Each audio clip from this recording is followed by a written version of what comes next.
Until now, we have been accessing objects by path name using the $sign as a prefix.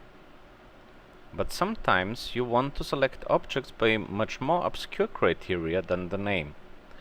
For example, you might want to select objects by their type, even if user-defined names have been assigned and the object type is not obvious in the Select by Name dialog anymore. Let's say that we want to select all point helpers. As we know, MaxScript provides the system object set helpers, which already contains all helper objects.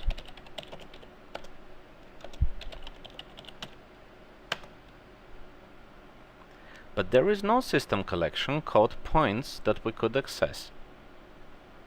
We will have to build it ourselves. We will have to go through all scene helpers and ask them one by one whether their class is point or not. If it is, we will collect them in an array and then call the select function. The points are equal to for all in helpers where class of the object is equal to point, collect the object, and then select the points. As shown earlier, everything in MaxScript is an expression. When evaluated, each expression must return a resulting value. You can chain multiple expressions together where the result of the one is the argument of the next one, and so on. In this case, we can write a one-line script that does the same without having to store the objects in an intermediate variable.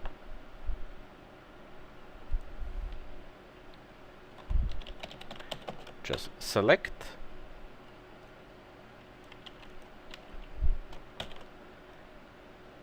all the points. Let's deselect and select again. As you can see, this script does the same, but it is shorter, easier to type in, uses less memory, and is potentially faster.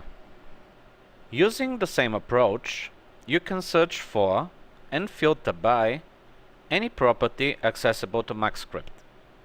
For example, you could select only teapots whose radius is less than 20 units.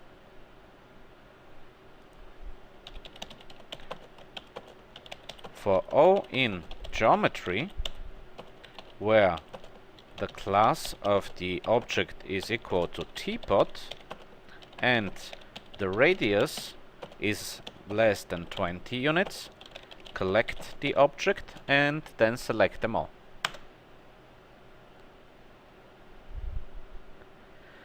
Note that the order of the AND logical operands is very important. Switching the places of the logical operands, first checking for the radius and then for the class, would cause an error. The reason for this error is the following. MaxScript is smart enough to know that for logical AND to be true, both operands must be true. This means that in the case where the first operand is false, it never checks the second one.